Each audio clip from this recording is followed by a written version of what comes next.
Assalamualaikum warahmatullahi wabarakatuh. Bismillah, alhamdulillah, wassalatu wassalamu ala sayyidina Muhammad Rasulillah wa ala alihi wa sahbihi wa man tabi'a sunnatahu wa jama'atah min yaumina hadha ila yaumil ba'thi wan nadhah. Selamat sore, salam damai sejahtera untuk kita semua. Yang saya hormati Bapak Bupati, insya Allah husnul khotimah, Bapak Dr. Ahmad Zaki Iskandar, mudah-mudahan fi sihatin daimah. Bapak Wakapolda Brigjen Sabilul Arif, ini santri Gresik ini hasilnya, Jawa Timur. Bapak Danrem, saya hormati para tokoh masyarakat, para ulama, para asatid, Presiden Komisaris Suwarna Sutra, yang saya hormati Presiden Direktur Alam Sutra, pimpinan perusahaan Alam Sutra semuanya yang berbahagia, Pak Kapolres, terus ulama, FKUB, yang berbahagia Bapak Ibu sekalian. Setelah 13 tahun Nabi Muhammad dakwah di Mekah hanya mendapatkan pengikut 120 orang selama 13 tahun. Maka Nabi hijrah ke kota Yathrib 485 km utara Mekah. Kota tersebut namanya Yathrib karena yang bangun kota tersebut seorang bernama Yathrib bin Laud bin Amliq bin Sam bin Nuh. Cicitnya Nabi Nuh yang bangun kota tersebut namanya Yathrib. Nabi masuk kota Yathrib menjumpai masyarakat yang plural, majmuk. Ada sekelompok muslim pendatang namanya muhajirin, ada sekelompok muslim pribumi namanya ansor, ada non muslim Yahudi 3 suku, Bani Qainuqa, Bani Quraidah, Bani Nadir, pelarian dari Sinai ketika Bani Israel dikejar Fir'aun dari Mesir, melewati Red Sea di Sinai. 40 tahun Nabi Musa meninggal, Yusha meninggal, Yahudi bercerai-berai, 3 suku larinya ke kota Yathrib. Masih ada sedikit pagan, musyrikin. Melihat kenyataan masyarakat Yathrib yang plural, maka Nabi segera memutuskan, Nabi Muhammad, demikian bunyinya, Bismillahirrahmanirrahim. Hadza kitabu Muhammad. Al-muslimuna min Quraisy wal muslimuna min Yathrib wal yahud wa man tabi'ahum wa lahiqa bihim wa jahada ma'hum innahum ummatun wahidatun min dunin nas. Ini ketetapan Muhammad. Orang Islam pendatang, muhajirin, orang Islam pribumi, ansor, dan Yahudi, asalkan sama-sama visi misinya, sama tujuan cita-citanya, sesungguhnya semuanya adalah satu umat. Innahum ummatun wahidah. Nah, artinya apa? 15 abad yang lalu Nabi telah mencoba dan sukses membangun sebuah komunitas masyarakat yang dibangun bukan di atas konstitusi agama, bukan di atas konstitusi suku, tapi di atas konstitusi persamaan cita-cita. Bukan negara Islam. Nabi tidak pernah mengatakan negara Islam. Bukan negara Arab. Negara Madinah, tamadun, negara civilized yang membangun peradaban, hidup bersama, bersaudara. Sangat tegas Nabi mengatakan, wala udwana illa 'alal zalimin. Tidak boleh ada permusuhan kecuali kepada siapa yang melanggar hukum. Tidak boleh ada permusuhan karena beda agama, beda suku, beda partai politik. Tapi belum ada partai waktu itu. Beda pilihan pilpres, tapi belum ada pilpres waktu itu.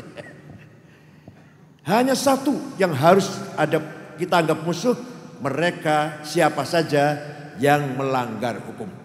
Itu tegas sekali Nabi Muhammad. Sekali lagi saya mengatakan, Nabi tidak pernah memproklamirkan berdirinya negara Islam, tidak pernah memproklamirkan berdirinya negara Arab, negara Madinah, Madaniyah, Tamaddun, civilized, yaitu negara yang masyarakatnya beriman, bertakwa, berakhlak, sejahtera, adil dan makmur. Itu Madinah namanya. Masyarakat mutamaddin, masyarakat madani. Setelah Nabi masuk kota Madinah, yang pertama kali beliau lakukan adalah membangun masjid. Bukan bangun kantor, bukan villa ya. Kantor villanya di masjid itu. Istananya di masjid, kantornya di masjid. Sebagai simbol persatuan penduduk kota Madinah. Yang beragam, yang plural tersebut. Maka segala masalah diputuskan di dalam masjid itu. Belum ada kantor, belum ada istana, apalagi rumah pribadi nggak ada. Sampai wafatnya di pojok kamar itu yang sekarang kuburannya itu, sekarang makomnya itu, yaitu di situ kantornya. Nah, mengapa mendirikan masjid? Karena masih merupakan simbol rahmat Tuhan, simbol bahwa kita semua hamba Allah. Tidak ada perbedaan satu sama lain kecuali yang membedakan antara kita ketakwaan kita kepada Tuhan. Bukan warna kulit, bukan jabatan, bukan harta, tapi siapa yang paling bertakwa itulah yang paling mulia di mata Allah. Inna akramakum indallahi atqakum. Perkembangan seterusnya, ini singkat saja ini, kalau nggak singkat ya 3 semester barangkali. Para sahabat menyebarkan Islam, ada yang ke barat sampai perbatasan Romawi, sekarang Turki itu, ada yang ke timur Persia. Yang ke timur melihat ada bangunan tinggi 12 meter. Ini di Madinah nggak ada ini. Setelah dilihat di atasnya ada api, perapian, karena agama Zoroaster menyembah api, api yang ditaruh di atas. Para sahabat dengan bahasa Arab mengatakan, hadhihi manaroh, ini tempatnya api. Nar itu api, manaroh tempatnya api. Sujud masjid gitu, sholat musola, tambah mim itu jadi tambah m jadi tempat mananya. Oh ini manaroh, menara tempatnya api. Oke, kita abadikan untuk simbol tempat ibadah kita. Maka di masjid ada menara. Menara itu dari agama Majusi, Zoroaster, bukan dari Arab. Ya, yang ke barat masuk ke Romawi, melihat ada gereja besar sekali. Di Mekah nggak ada gereja, di Madinah nggak ada. Gereja menggunakan kubah, di tengah-tengahnya nggak ada tiangnya. Ini baik sekali. Kita tiru untuk bangun masjid supaya soft. Berarti orang sholat tidak putus karena ada tiang. Maka kubah dari Romawi, menara dari Majusi. Simbol toleransi dalam agama Islam, membangun masjid ada menara dan pakai kubah. Luar biasa kalau tahu sejarahnya.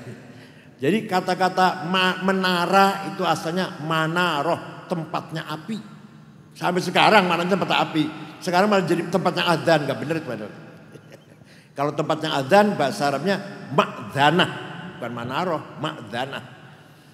Bapak Ibu sekalian, oleh karena itu alhamdulillah sore hari ini kita saksikan peresmian masjid yang sangat indah, sangat mewah yang digagas oleh PT Suwarna Sutra, diberi nama Nur apa?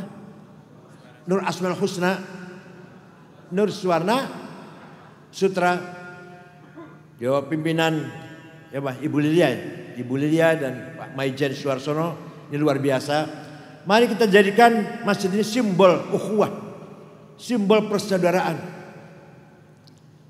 Islam yang sebenarnya, Islam yang mengajak perdamaian, salam, shalom, peace, damai. Atau Islam adalah keselamatan. Al muslim man salima akhuhu min yadi wa lisanih. Orang Islam itu orang yang tetangganya, masyarakatnya merasa aman. Ada dia itu. Kalau ada orang Islam, tetangganya merasa tegang, ketakutan, bukan orang Islam sebenarnya. Orang Islam, saya tinggal di sini, maka tetangga saya merasa aman, tentram ada saya ini. Tapi kalau dengan keberadaan saya di sini, masyarakat sekitar gelisah, ketakutan, khawatir, saya jauh dari nilai-nilai Islam yang sebenarnya. Suatu ketika Nabi punya ambisi, ingin agar manusia itu semua masuk Islam semua. Orang Arab masuk Islam semua. Tidak diizinkan oleh Tuhan. Tuhan berfirman, walau syaa rabbuka la amana man fil ardi kulluhum jami'a afa anta tukrihun nas hatta yakunu mu'minin. Muhammad, seandainya Tuhan menghendaki, niscaya manusia di muka bumi Islam semua. Tapi Tuhan tidak menghendaki. Afa anta tukrihun nas, apa kamu akan memaksa manusia menggunakan cara-cara paksaan, intimidasi, kekerasan agar mereka masuk Islam semua? Enggak boleh Muhammad, enggak boleh. Afa anta tukrihun nas hatta yakunu mu'minin, apakah kamu Muhammad akan menggunakan kekerasan agar manusia masuk Islam? Tidak boleh. Tidak mengenal kekerasan. Ajaran itu diamalkan oleh Wali Songo yang menyebarkan Islam di Nusantara ini. Mengislamkan masyarakat Nusantara tanpa kekerasan, tanpa darah, tanpa peperangan. Sampai Majapahit hilang, Pajajaran hilang, Sriwijaya hilang, lahirnya masyarakat Islam tanpa kekerasan, tanpa intimidasi, tanpa teror. Kata orang Jawa Timur dan orang Jawa Tengah, hilang sirno kertaning bumi. Kebesaran kerajaan Majapahit hilang di telan bumi. Tidak diperangi, tidak. Doanya mana? Mana itu kesaktiannya orang Majapahit yang sakti, yang bisa terbang, bisa menghilang? Kata orang Jawa sendiri jawab, Surodiro Joyoningrat lebur dening pangastuti. Kejayaan, kehebatan orang Jawa kalah dengan mantra-mantranya santri. Doa-doa santri. Santri dulu tapi. Kalau santri sekarang doanya drobos. Kalau santri sekarang doanya nggak mujarab karena keseringan bikin proposal. Santri dulu itu yang doanya cespleng itu. Jadi Majapahit hilang, diganti dengan putranya Raden Fatah, putra Brawijaya V, pendiri kerajaan Islam di Demak, Bintoro. Itulah Raden Fatah. Kemudian Pajajaran hilang. Prabu Siliwangi Pangeran Pamanah Rasa diganti oleh putranya Prabu Kian Santang atau Syekh Rahmatullah yang kuburan di Garut di Gadog itu. Itulah yang mengislamkan masyarakat Sunda Parahyangan. Kecuali ada yang tidak mau Islam tapi nggak akan mengganggu Islam, yaitu Patih Pucukumun dengan agamanya Karuhunan Sunda Wiwitan sampai sekarang masih ada dan tidak diganggu sama sekali. Di Malimping Lebak kalau nggak salah, mereka ada suku Baduy yang tetap agamanya Karuhunan Sunda Wiwitan. Padahal kalau mau ya, kalau dengan kekerasan bisa aja dipaksa masuk Islam. Enggak. Biarkan mereka ibadah dengan tenang. Di Jawa juga sama. Banyak sekali kelompok-kelompok agama lokal, agama animis lokal yang tetap hidup dengan tenang sampai sekarang. Ada Darmo Gandul, Sabto Darmo, Gotoloco, Subud, Sambelun, Kaharingan, Kapitayangan, Parmalin, apalagi masih banyak ya, ada 20 kira-kira. Mari kita tunjukkan ke dunia internasional bahwa umat Islam Indonesia umat yang toleran, yang moderat, tidak ada di sini fanatisme agama, apalagi sampai terorisme. Terorisme di Indonesia datang dari Timur Tengah, bukan asli watak orang Indonesia. Radikalisme datang dari Timur Tengah. Wahabi, Salafi, HTI, itu yang mereka mengajar kekerasan. Mereka menguasai medsos sehingga mempengaruhi anak-anak muda kita. Padahal karakter bangsa Indonesia sudah menjadi bangsa yang toleran, bangsa yang apalagi umat Islamnya, umat yang sangat toleran. Tidak boleh mencaci maki. Wala tasubbul ladzina min dunillah fayasubbul adwan bighairi ilm. Ini Quran, Pak. Jangan kamu mencaci maki non muslim.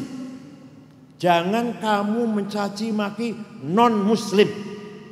Karena Allah telah memberikan kepada masing-masing kelompok kebanggaannya masing-masing.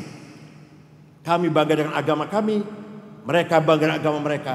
Kami bangga dengan bahasa, budaya, seni kami, mereka bangga dengan bahasa, budaya, bahasa mereka. Mari kita saling menghormati, saling pengertian, tetap di bawah prinsip ukhuwah watoniyah, persatuan sebangsa setanah air, di bawah naungan negara Indonesia yang berdasarkan Pancasila. Musuh kita adalah satu, siapa yang melanggar hukum, itu musuh kita bersama. Perbedaan agama, perbedaan madhab, aliran, perbedaan partai politik tidak boleh dijadikan alasan untuk permusuhan di antara sama kita. Insya Allah jika kita mampu mengkondisikan seperti ini, menjaga kondisi seperti ini, kita akan menjadi kiblatul Islam. Kita akan menjadi kiblatnya orang Islam, kiblat peradaban dan budaya, bukan kiblat sholat, bukan kiblat sholat, bukan kiblat peradaban dan budaya. Karena melihat di Timur Tengah, Afghanistan 100% Muslim, sudah 40 tahun konflik. Presidennya Profesor Burhanuddin Rabbani hafal Quran dibunuh, kafir katanya. Perempuan nyanyi dibunuh, haram perempuan nyanyi. Oh, nyanyi haram, tapi kalau bunuh nggak haram. Di Irak 30 tahun sudah, di Suriah 20 tahun, Libya sampai sekarang, Yaman perang saudara, Somali bubar. Bodolan marinirnya menjadi perompak di laut itu negara Somal. Kalau kita berkaca ke negara-negara Timur Tengah yang akidahnya Islam, agamanya Islam, tapi mereka kehilangan prinsip ukhuwah, prinsip persaudaraan. Alhamdulillah di Indonesia dengan beragam suku, beragam agama, kita masih hidup tenang, rukun, damai, ala barakatillah. Mudah-mudahan Masjid Nur setelah ini menjadi simbol peradaban Islam, simbol akhlak Islam, moral Islam yang membangun persaudaraan dimulai dari masjid, kemudian kita sebarkan ke seluruh penjuru di masyarakat Banten ini. Terima kasih. Allah yarfa'na bihadzal masjid wa yanfa'una wa dzurriyyatina wa waladina. Mudah-mudahan Allah bermanfaat masjid ini untuk kita dan untuk anak-anak kita. Syukran wa dumtum fil barakati wan najah. Wallahu a'lam bishawab. Wassalamualaikum warahmatullahi wabarakatuh.